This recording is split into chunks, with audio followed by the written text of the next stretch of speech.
This tutorial is on how to get key information about your analyzer. Normally, you would press buttons on the analyzer itself, but in this case, we're going to do it via remote control. I'm connecting to the meter.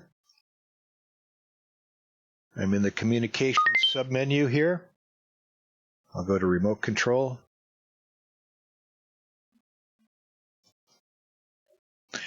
And here is a virtual meter. This is what's actually on the screen right now. We press the admin button. And it says, do you want to identify it? Yes, we do. There's key information here.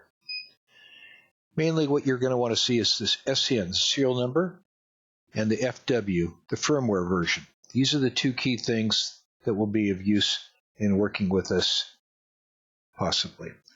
Let's click admin again. Now we can view options. We'll press yes. These are the active options in the meter. They don't mean a lot to you to see them, but they'll mean a lot to us if we ask for them. Let's click admin again. And now we'll look at what the warranty information is. This meter's warranty expires at the end of 2020, and it's eligible to work with PSM software up through the 4.2 series. So if you were trying to connect to 4.3, we would have no success. This completes showing you the important information you can get from your keyboard about your meter.